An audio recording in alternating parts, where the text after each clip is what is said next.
Consider this. So somebody else started with maybe not even consciously, started with an emotional grid of well-being. And their grid filled in until they had a lot of prosperity that was evident to them and to anyone who's witnessing them. So now you wake up and you've been conjuring, you've been meditating, you've been flowing, you've been wanting to feel good. So you are a vibrational match to them. You are a vibrational match to their grid, because your grids are intertwining and interlacing. So you don't even know them, but you're a vibrational match to them. So law of attraction brings you together with their experience, their more noticeable grid. You see what they do and you hear what they say and you notice how they be. And as you observe it, now your grid is filled in more specifically too. Your grid attracted them. And depending upon how practiced your grid of well-being was, then you're not distracted with yeah buts.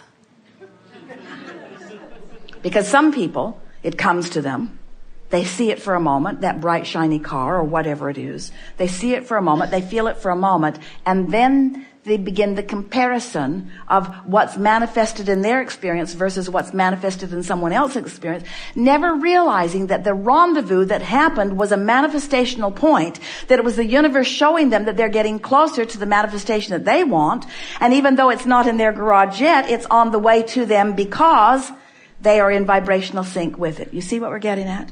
You are so intertwined. All of these lovely people that are intertwining with you.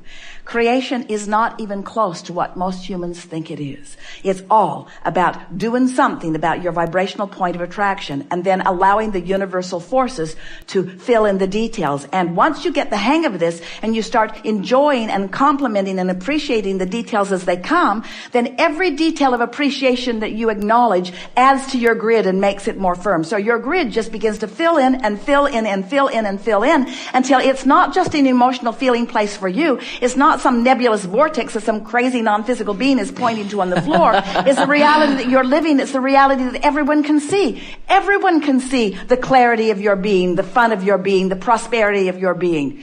It becomes evidence to everyone to see. But you gotta not care about doing it so that they will see it or it will trip you up on your way to it. Because most of them aren't going to be able to see it until it's really, really vividly clear. Most people will not see your new car until you're driving it, you see. Most people won't see it until you have manifested it. So if you have to wait around for them to manifest it before you see it, then you are taking way longer than you are wanting or needing to take. Is this making sense to you? But if you're working on your emotional grid and the reward for you is the way that it feels and the manifestation is irrelevant because the manifestation is just going to make you feel good when it comes and you already feel good, now you've taken all of the negative, now you've taken all of the lack, now you've taken all of the absence of everything you want out of the equation. And now you are in sync with your vibrational grid, which is the presence of everything that you want. And when you're in sync with the presence of everything you want must fill in vivid detail. And that's what you came for. You came for the exploration. You came for the new ideas to form within you. Not one of you doubted for a minute that you could be or do or have anything when you made the decision to come. Because your vantage point was this magnificent time-space reality that is burgeoning with constant evolution, and you wanted in on it. And you wanted your point of view to be part of the process of it, you see. And your point of view is part of the process of it. And your joy happens when you consciously recognize the part you've played and get in on the expansion of it consciously. You are creating magnificently, and we are all the beneficiaries of it. We're here visiting with you because it's time you come to the party you planned. It is. It's time you come to the party you planned. It's time that you revel in the fun, and it's time that you rendezvous with the others that have come to the party that they have planned. And what a party it is when you all come bringing your pieces to the party, you see. What's going to happen at my party? I'm going to have fun. In what way? I don't know and I don't care. Who's going to be there? Irrelevant. Where are you going to hold it? I don't have any idea. How do you know it's going to be fun? Because I've created a vibrational grid and I know fun. I know fun.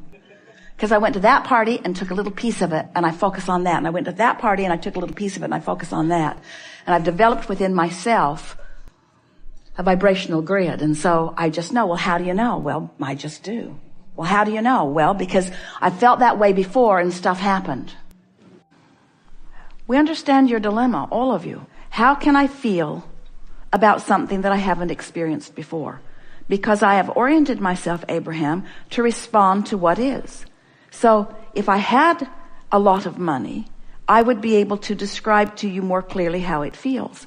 But can't you imagine? Haven't you watched enough movies? Haven't you imagined in your own mind? Haven't you had enough dreams? Can't you sort of kind of feel what it would feel like if you didn't have money pressure, or if you had opportunity to pretty much do what you want? Mm-hmm. What was the last thing that you saw that really rang your bells, that you would have liked to have purchased if you had been in the financial situation? What was the last thing you saw that made you feel excitement when you saw it? Some say, Abraham, how silly is that? It's not silly to engender an emotion about something. So in this case, hard to find the feeling until you focus on it a little more specifically. We ask you a very specific question which led you in a very specific direction. We said, what was the last thing that when you thought about, you felt excitement about it? Because there are a lot of things when you think about money that it doesn't bring a feeling of excitement. It brings a feeling of responsibility, or a feeling of bondage, or a feeling of absence of what you want.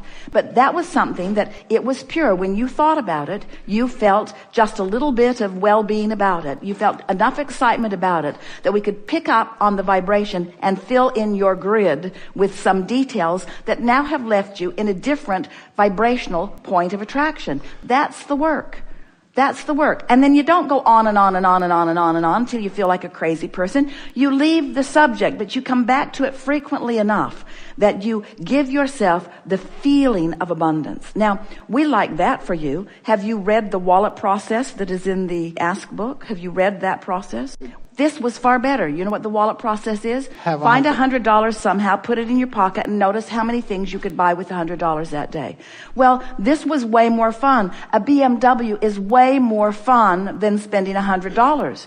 And since you're doing it in your imagination anyway, why not choose the things that really feel good to you and fantasize around them until do you know that the universe does not know if the vibration that you're offering is because you're facing reality or because you're conjuring reality? When we know the basic law, and we know that when you find the vibration that the grid will fill in. Mm-hmm. The only explanation that we have for that is that you might be doing it and then you're noticing the absence, and then you might be doing it and you're noticing the absence. So you got a grid of what you want and a grid of the absence and a grid of what you want and the grid of the absence. And what you're living is always a reflection of the dominant grid you've got going on relative to anything. So our response to you is just do it more and feel better when you do it, and do it more and feel better when you do it, and do it more and feel better when you do it, and stop talking about what's not working. It's not possible to overdo it unless it starts to feel not good when you're doing it. In other words, if you really don't believe it and you're badgering yourself with trying to cover up how you really feel with words, are you getting the point of this? This whole exercise, this whole process of the grid is to affect the way you feel. And you know, you can tell if it's working. You can feel when we're playing the game with someone in the chair. You could feel what wasn't working with him, couldn't you? And then didn't you feel it when it shifted? And don't you have enough time that you can just feel around on different subjects until you get it? You just have to care enough about shifting a little energy within yourself that you're willing to stick with it until the energy shifts. And friends, this is not a difficult thing. You shift a little energy with an exercise that might take you as much as 5 or 10 minutes, and the grid will start filling in to give you evidence of the success that you've had. In other words, you can get momentum going relatively easily. It's just a matter of caring about how you feel and believing that you are your own point of attraction. Do you believe that? Yes. Do you believe that things happen to people randomly? Not anymore. Do you believe that they are all offering a vibration and things are responding to that vibration? Yes. And do you believe that they have more control over the vibration they're offering than most are exercising? And do you believe that you have more control than you are deliberately exercising? Yes. And did you witness a shift in the way you felt just now as we were visiting? Yes. Do you think that you need Abraham to do that? Or do you think you could focus on a BMW and find that feeling yourself? I can focus. And do you think you have the ability to do it again? Yes. And do you think that when another and another, what's your favorite color of those? Blue. So when they show up as you're leaving today, when that one's there and that one's there and that one's there and that one's there and that one's there, it's in the parking lot, it's on the road with you. We want you to show yourself your power of attraction. But you can't show yourself your power of attraction if you don't deliberately conjure your point of attraction. If you don't deliberately conjure it, then when it shows up, you don't recognize that you've done it. You don't make the correlation between what you offered vibrationally and what came back to you in universal law of attraction, always equitable, fair, and accurate response. Every single time, you see. So we've been telling this story in a lot of different ways, haven't we? We say, you are much more than you know in these physical bodies, and that non-physical part of you remains non-physical even though a part of you is focused here. And while you're focused here, you're sifting and sorting and knowing what you don't want and knowing what you do want, and every time you define something that you do want, even in the throes of knowing dramatically what you don't want. In other words, you never know more clearly what you do want than when you're living what you don't want. So as you're exploring that buffet and knowing what you don't want, you are sending out a powerful rocket of desire that speaks with great specifics about what you do want. And that rocket of desire is known and held by the larger part of you as a vibrational touchstone, as a place marker, as a placeholder, as a space holder. In other words, once you expand, the source within you takes the expansion and holds it steadily for you and beams it back as a signal that you can feel in every moment. So once you've asked for something, vibrationally speaking, it is done because the larger part of you is already living it. And that's why when you focus in opposition to it, you feel lonely, fearful, worried, because you are in that moment of your physical discomfort, depriving yourself of the vibrational alignment with something that you ask for, and more important, something that you largely are. So when you start saying, oh, these bumps along the road that I'm feeling matter, when I feel negative emotion, it matters, it's an indication to me that I could focus myself into alignment if I cared about alignment. Do you? Do you care about alignment? Do you care about your clarity? Do you care about this moment in time being all that it can be? There have been many teachers that have been talking about being present in the moment. It was the thing that Jerry was most excited about as he was reading the Seth material. Two things. You create your own reality. He said, huh? How can that be? I create my own reality I want to know more about. So we spent many, many years talking about that. Your point of power is in the present, Seth said. Jerry wanted to know about that. What does that mean? And what it means is, here you are, right here and now, with the ability to focus. And when you do, one of two things is happening, and not much gray area in between, really. In your focus, you're focusing in a way that includes the whole of you, or you're focusing in a way that excludes.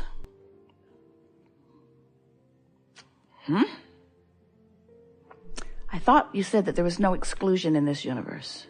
I thought you said that it was all about attraction. Well, it's all about choosing a frequency that will bring something to you. In other words, if you are including who you are, then you are leaving out who you aren't.